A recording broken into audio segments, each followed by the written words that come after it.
Well, before I can answer that question, the first thing we've got to establish is why would you even want to EQ something in the first place? And that comes down to what's our job as a mixing engineer? Well, our job is to eliminate the distractions and translate what's happening on the platform to the audience. And there's a lot of things that get in the way of doing that effectively. You might have resonance in the room. Maybe it's the mic placement. Maybe it's a particular person's voice and how they react with a particular mic capsule. It could be how the speakers are aimed, the deployment of the system, the tuning of the system. There's so many variables.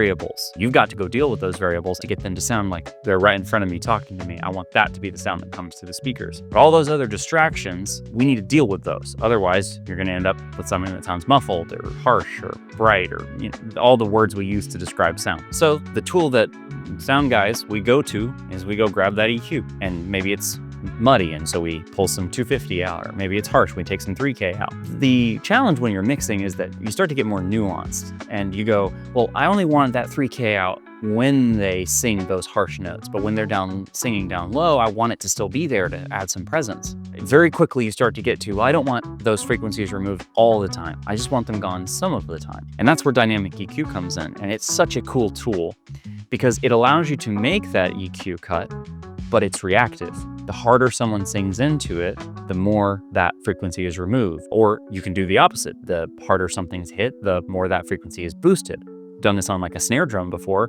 Put a high shelf on it to get that crack, but if you have that high shelf turned way up, you're going to get all this bleed from your cymbals. But you can use that dynamic EQ to only get brighter when the drum is struck. So you get the crack of the drum without adding all that high end in all the time. Dynamic EQ is effectively like a compressor and an EQ merged into one tool. You have these same filters and bands and all the ways that you're used to with a parametric EQ. You're going to have your frequency, your width or Q, and your gain, your amplitude, to create your sort of bell-shaped EQ boost or cut. What a dynamic EQ adds to the picture is you add the dynamics controls of like a compressor or a gate. You now have a threshold, an attack, and a release, and a ratio. And what you set the EQ to do is that as signal comes in, it applies the equalization that would normally just be set. I'm going to take 3 dB out.